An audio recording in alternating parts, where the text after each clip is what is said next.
Hello दोस्तों, माई का study में आपका स्वागत है। आज हम लोग पढ़ेंगे चिन्ह परिपाटी, साइन कन्वेंशन। मिरर में हम लोग पढ़ेंगे साइन कन्वेंशन। इसमें रूल होता है, 5 रूल होता है। पहले इसको समझ लेते हैं।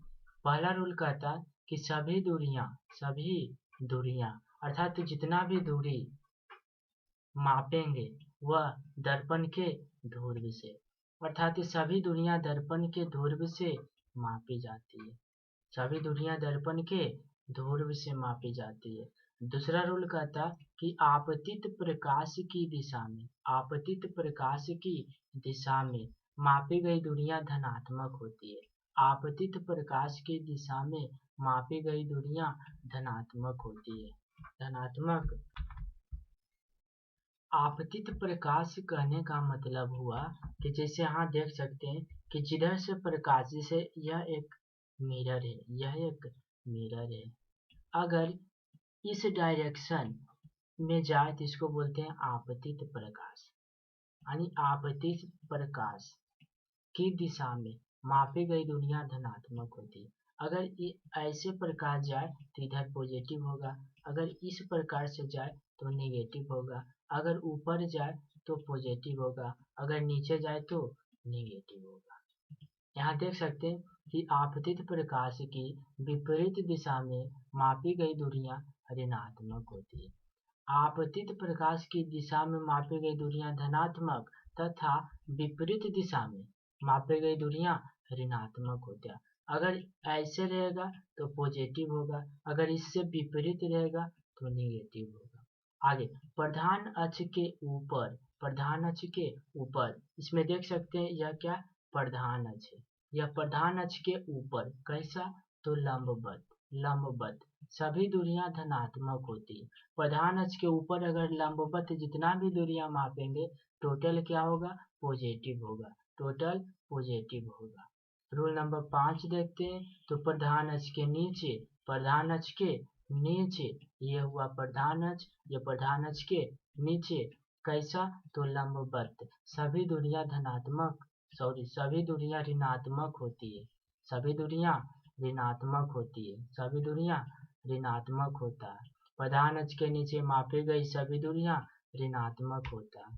सभी दूरियां ऋणात्मक होता है। यहाँ पे ऋणात्मक होगा, ऋणात्मक। प्रधान अक्ष के नीचे लंबवत मापी गई सभी दूरियां ऋणात्मक होता है। जैसे यहाँ हम समझ सकते हैं कि यह क्या है, हमारा मिरर है। अगर इस डायरेक्शन में मापेंगे दूरी मिरर से इस डायरेक्शन में तो नेगेटिव होगा, अगर इस डायरेक्शन में मापेंगे तो पॉजिटिव होगा, अगर ऊपर की ओर मापेंगे तो पॉजिटिव होगा, अगर नीचे की ओर मापेंगे तो नेगेटिव होगा। यहाँ हम देख सकते हैं यह एक मिरर है, यह इसका फोकस, यह क्या वक्रता केंद्र है। अगर इस डायरेक्शन में मापते हैं तो क्या होगा, पॉजिटिव, अगर इस डायरेक्शन में मापते हैं तो क्या, निगेटिव। इसमें देख सकते हैं जो हमारा फोकस दूरी होगा यहाँ से यहाँ तक, यह हमारा निगेटिव होगा। यह वक्रता त्रिज्या होगा यहाँ से यहाँ तक, यहाँ से यहाँ तक, यह भी निगेटिव होगा। अगर यहाँ से ऊपर मापेंगे तो निगेटिव होगा, यहाँ से नीचे मापेंगे तो निगेटिव होगा। इसमें भी देख सकते हैं कि अगर इस डायरेक्शन में मापेंगे तो पॉजिटिव होगा, अगर इस डायरेक्शन में मापेंगे तो निगेटिव होगा, अगर ऊपर मापेंगे तो पॉजिटिव होगा, अगर नीचे मापेंगे तो नेगेटिव होगा। यहाँ हम लोग समझ सकते हैं कि type of mirror, concave mirror, convex mirror. You क्या है वस्तु की दूरी, बी क्या है प्रतिबिंब की दूरी, एफ क्या है फोकस दूरी, आर क्या है वक्रता त्रिज्या। Height of the object, height of the image. यहाँ real image and virtual image, concave mirror. सबसे पहले समझते हैं कनकेव मिरर में क्या होता है। तो अगर रियल इमेज बन रहा है प्रतिबिंब, अगर रियल बन रहा है वास्तविक प्रतिबिंब बन रहा तो वह नेगेटिव होगा, अगर वर्चुअल इमेज बन रहा तो वह पॉजिटिव होगा। ये जो वस्तु की दूरी होता है यू, ये हमेशा ऋणात्मक ही होता है, हमेशा नेगेटिव होता है। आगे देखते हैं फोकस दूरी निगेटिव होगा, वक्रता त्रिज्या निगेटिव होगा, height of the object positive होगा, अगर रियल इमेज बनेगा तो निगेटिव होगा हाइट ऑफ द ऑब्जेक्ट, अगर वर्चुअल इमेज बन रहा तो हाइट ऑफ द ऑब्जेक्ट अर्थात प्रतिबिंब का ऊंचाई पॉजिटिव होगा। कन्वेक्स मिरर में देखते हैं तो यू क्या वस्तु की दूरी निगेटिव होगा, no real image, convex mirror में रियल इमेज वास्तविक प्रतिबिंब नहीं बनता, हमेशा बनता काल्पनिक प्रतिबिंब बनता, और काल्पनिक प्रतिबिंब को ही आभासी प्रतिबिंब कहते हैं, अवास्तविक प्रतिबिंब कहते हैं। यह फोकस दूरी जो होगा पॉजिटिव होगा, वक्रता त्रिज्या पॉजिटिव होगा, height of the object positive होगा। यहाँ हम बता चुके हैं कि रियल इमेज नहीं बनता है किसमें, तो कन्वेक्स मिरर में, हमेशा वर्चुअल इमेज बनता और वो भी पॉजिटिव बनता है। इसके आगे समझेंगे आवर्धन, मैग्निफिकेशन क्या होता है। मैग्निफिकेशन कहता है प्रतिबिंब की ऊंचाई और वस्तु की ऊंचाई के अनुपात को आवर्धन कहते हैं। आवर्धन को m से सूचित किया जाता है, m से सूचित किया जाता है। यहाँ प्रतिबिंब की ऊंचाई को h2 मान रखे हैं और वस्तु की ऊंचाई को h1 मान रखे हैं। यहाँ कुछ भी मान सकते हैं, प्रतिबिंब की ऊंचाई h2 माने, वस्तु की ऊंचाई h1 माने, के अनुपात को आवर्धन कहते हैं। यहाँ देख सकते हैं मैग्निफिकेशन बराबर height of object height of image बटे height of object, height of image को h2 माने हैं, हाइट ऑफ ऑब्जेक्ट को h1 माने। टोटल बराबर एक फॉर्मूला होता है माइनस भी बटे यू, ये दर्पण में होता है माइनस भी बटे यू। फिर से समझ लेते हैं, प्रतिबिंब की ऊंचाई और वस्तु के ऊंचाई के अनुपात को आवर्धन कहते हैं। आवर्धन को m से सूचित किया जाता और इसका मात्रक नहीं होता, आवर्धन का कोई मात्रक नहीं होता।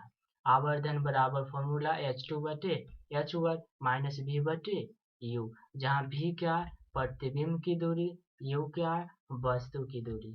इसके आगे समझते, यदि m का मान पॉजिटिव हो तो, यदि m का मान पॉजिटिव हो तो, अगर m का मान पॉजिटिव आ रहा +1 +2 +3 कुछ भी पॉजिटिव, तो उसका जो प्रतिबिंब बनेगा वह हमेशा आभासी और सीधा रहेगा। कब? जब m का मान पॉजिटिव होगा, तब पॉजिटिव कुछ भी हो सकता है, +1 +2 +3 कुछ भी हो सकता है, तो उसका इमेज कैसा बनेगा? आभासी और सीधा। अगर m का मान निगेटिव हो तो, निगेटिव -1 -2 -3 कुछ भी हो सकता है, तो उसका इमेज वास्तविक और उल्टा बनेगा। अगर m का मान आ गया, आवर्धन का मान निगेटिव आ गया, तो समझेंगे कि उसका जो प्रतिबिंब बन रहा है वह वास्तविक और उल्टा बन रहा है, वास्तविक और उल्टा बन रहा है।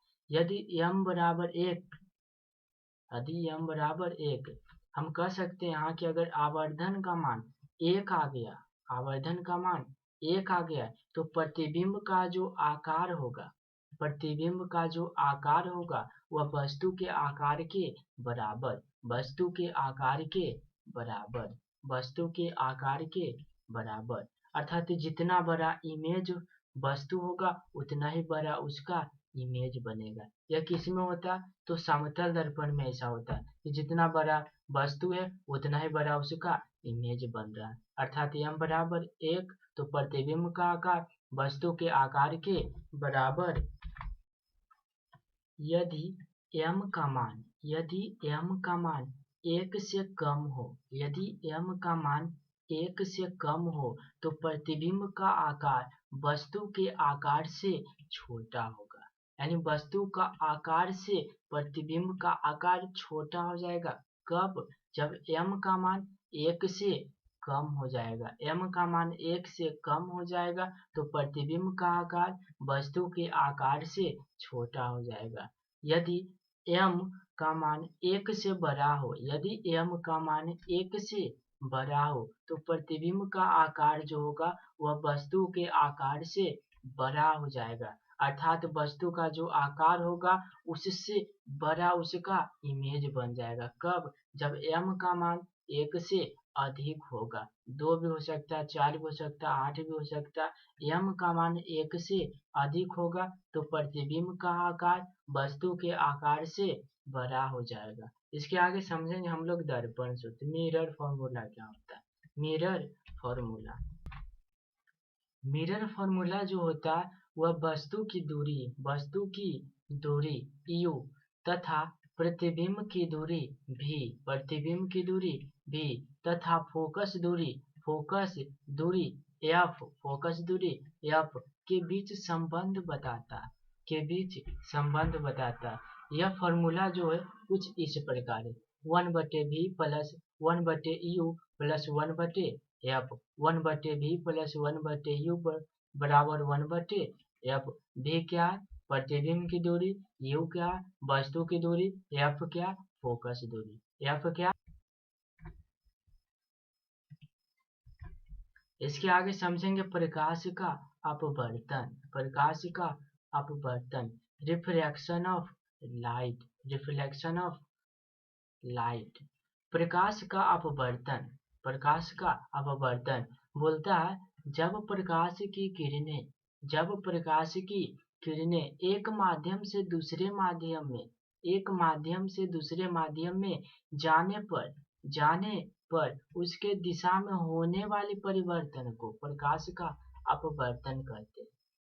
जब प्रकाश की किरणें एक माध्यम से दूसरे माध्यम में जाता है, अर्थात माध्यम जब चेंज होता है तो दिशा क्या होता है? परिवर्तन हो जाता है।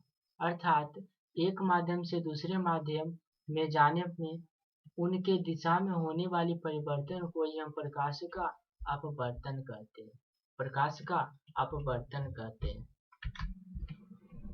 कहता है जब प्रकाश की किरणें विरल माध्यम से संघनन माध्यम में जाता है। विरल माध्यम मतलब क्या हुआ? जिसमें प्रकाश की चाल अधिक होगा उसको हम विरल माध्यम कहेंगे। संघनन माध्यम जिसमें प्रकाश की चाल कम हो उसे हम संघनन माध्यम कहते हैं। बोलता है जब प्रकाश की किरणें विरल माध्यम से संघनन माध्यम में जाता है तो अभिलंब की ओर मुड़ जाता। यही मुड़ने की क्रिया को हम कहते हैं प्रकाश का अपवर्तन। जब मीडियम चेंज होता है तो क्या होता है कि प्रकाश जो होता है वह उसका जो दिशा होता है वह परिवर्तित हो जाता है और उसी को हम बोलते हैं प्रकाश का अपवर्तन। यहाँ देख सकते हैं ऊपर क्या है? ऊपर मान लेते हैं हवा, तो क्या हुआ? हवा में प्रकाश की चाल अधिक होता है किसकी अपेक्षा? तो वाटर की अपेक्षा, जल की अपेक्षा, पानी की अपेक्षा। ऊपर विरल माध्यम, नीचे संघनन माध्यम। जब विरल माध्यम से संघनन माध्यम में जाता है तो क्या होता है? अभिलंब की ओर मुड़ जाता है। यह एक ले लेते हैं नॉर्मल, ये क्या? नॉर्मल है। इसको जाना चाहिए इस तरह से कुछ सीधा, लेकिन ये सीधा नहीं जाता। क्यों? क्योंकि इसका जो दिशा होता है वह परिवर्तित हो जाता है।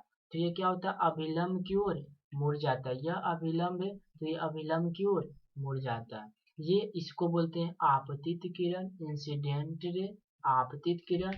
इसको बोलते हैं रिफ्लेक्टेड रे, अपवर्तित किरण। इसको बोलते हैं एंगल ऑफ इंसिडेंस, आपतन कोण। इसको बोलते हैं अपवर्तन कोण, एंगल ऑफ रिफ्लेक्शन, अपवर्तन कोण। इसको I से इंडिकेट करते हैं, इसको R से इंडिकेट करते हैं।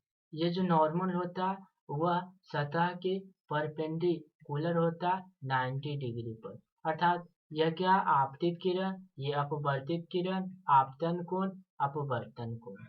ये क्या? अभिलंब है, नॉर्मल। इसके आगे समझते हैं कि जब प्रकाश की किरणें संघनन माध्यम से विरल माध्यम में जाता है। इसके पहले हम समझे थे कि विरल माध्यम से संघनन माध्यम में जाता है, लेकिन अभी उल्टा पढ़ेंगे कि संघनन माध्यम से विरल माध्यम में जाता है तो अभिलंब से दूर हो जाता है। ऊपर एयर मान लिए, यह क्या हुआ? विरल माध्यम, नीचे वाटर है, यह क्या हुआ? संघनन माध्यम। इसमें उल्टा जाएगा।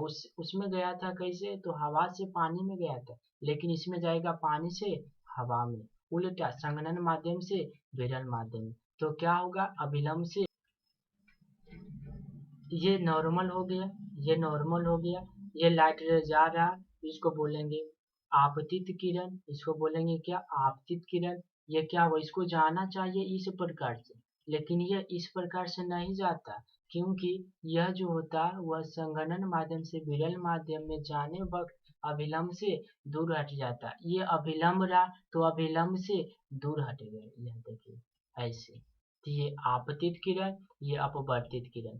ये जो एंगल होगा, ये जो एंगल होगा वो आपतन कोण कहलाएगा, आई कहलाएगा आपतन कोण। अब ये जो एंगल होगा, ये जो एंगल होगा वह अपवर्तन कोण कहलाएगा, अपवर्तन कोण कहलाएगा।